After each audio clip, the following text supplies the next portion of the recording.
50 Cent has reportedly leaked explosive new footage that paints a very different picture of Shawn Combs behind bars, showing him visibly shaken and fearful as it spreads rapidly online. For weeks, rumors claimed Diddy was living comfortably in prison, sipping wine and offering business advice to other inmates. But these new allegations suggest that narrative may have been carefully manufactured. Sources now claim Diddy could be facing serious threats inside, targeted for reasons few saw coming.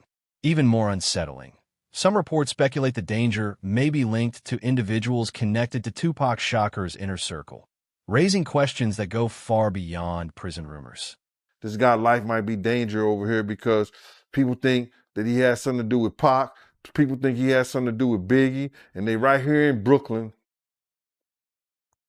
You understand? It's right here in Brooklyn, and some of the people are still mad that he made making of the band walk to Brooklyn from, to get the cheesecake, and just around the corner from the Cheesecake Factory. So, Junior's. So it might be some dumb shit. So y'all need to get him out of here and ship him to Jersey because somebody gonna kill him over here. Those are good arguments, if you want to call it, but it's bullshit. He gonna get the same treatment no matter how much money he got. Tupac Shakur was shot in a drive-by in Las Vegas on September 7th, 1996. He fought for 6 days before dying at just 25 years old. Only 6 months later, the notorious B.I.G. was killed in a nearly identical attack in Los Angeles on March 9th, 1997. Two of rap's biggest figures were gone back-to-back during a period when the culture was deeply divided by the East Coast-West Coast feud. This wasn't just about music. It was about pride, loyalty, and years of unresolved tension. Shawn Diddy Combs, Biggie's close friend, producer, and the head of Bad Boy Records, was firmly aligned with the East Coast side. Over time, Diddy's name continued to surface in discussions surrounding both deaths. Netflix's documentary Shawn Combs, The Reckoning, which premiered on December 2nd, reignited those conversations, with several participants alleging that Diddy may have been more closely connected to the events than previously acknowledged.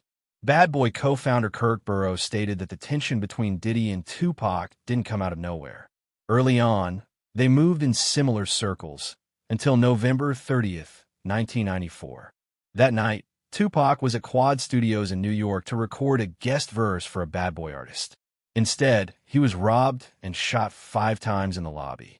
He survived, but from that moment, his trust in both Diddy and Biggie was reportedly broken. In a 1996 interview with Vibe magazine, Tupac was asked directly whether he believed Diddy was involved. While the Quad Studios shooting was never officially solved, Gene Deal later claimed that Shawn Combs already knew Tupac was going to be attacked and allowed it to happen. Gene says the 50 Cent documentary discussed the incident but left out a critical detail. According to him, on that same day, Diddy, Andre Harrell, and Jimmy Henchman were together in Jimmy's office. Gene claims neither Biggie nor Suge Knight were aware of this meeting. He alleges Diddy's presence wasn't accidental, arguing that Diddy was monitoring Biggie at the time. In an interview of being there to spy on Big, Jimmy Henchman told him that they finna teach Pac a lesson. Because Pac had owed him some money. So that's why he was up in the studio and was coming to the studio. Pac owed him some money. He was going to work it off and get some money from doing a song with Lil Shawn. And that's what that was about. But Pac was talking greasy to Jimmy Henchman, and Jimmy Henchman wasn't the type of dude that you talk greasy to, allegedly. Unless you're 50 Cent. So Diddy knew what was going to happen to Pac. He knew Pac was about to deal well, yeah. He was there to see it. He was there to see it. He wasn't only there to see Big them. When Jimmy Henchman told him that, he was there to see what's going to happen to Pac. He was there for that. Because had he not been there for that, he would have went up there in the office. He would have went to the studio or the studio session with Big them. He would have went to that studio session with Bignum. He knew what room Bignum was in. He didn't do that. He was there to see what was going to happen to Pop after Jimmy told him. And that's factual. Gene says this claim lines up with what Kirkborough has also suggested, that Diddy may have played a behind-the-scenes role. And if money was involved at any level, Gene believes Kirk would be one of the few people who would know exactly where it came from and how it moved. Yeah, Kirk Burroughs, he also said that, he feels like, Diddy was behind Pac murder. Yeah. If Diddy played a part in that stuff, like he said,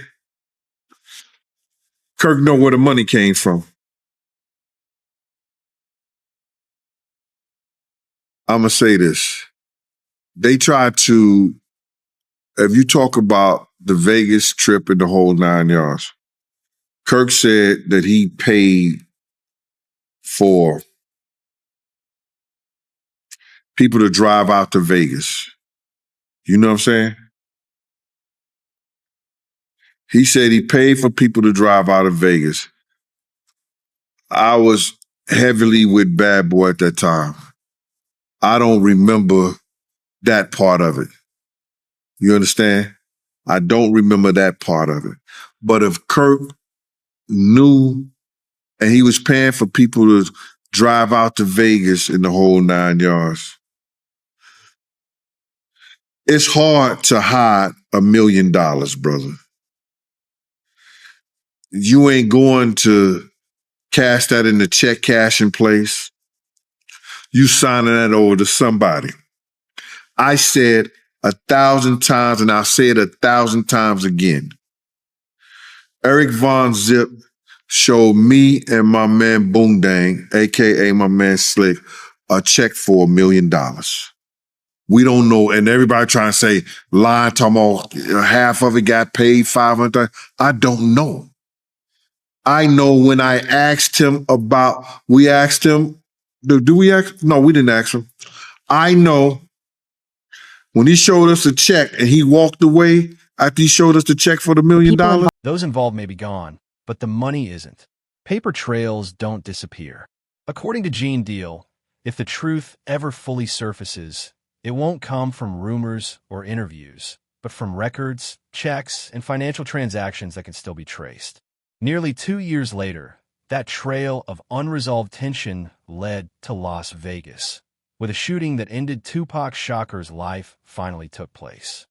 Diddy's claim was an informant in 1997 who told investigators that Puffy had hired the Southside Crips to kill both Suge and Tupac, and that the Crip who was jumped at the MGM was in the group that had done the hit, and that they originally were going to do it at Suge's Vegas nightclub, but then decided to do it right away instead of waiting. This was exactly the same story that Keefe D told us a decade later. Very few people know that immediately after Tupac is shot and that white Cadillac is fleeing, one of the death row entourage, a guy named Alton McDonald, known as Buntree, chases after the Cadillac, and a second shooting takes place between the two vehicles. Alton McDonald's car is struck. In fact, within the Las Vegas files, there's a document that indicates that Alton McDonald's car had been struck by a bullet that night. Yeah, and he even said that, like, in retrospect, that was probably the best thing that could have ever happened to Puffy.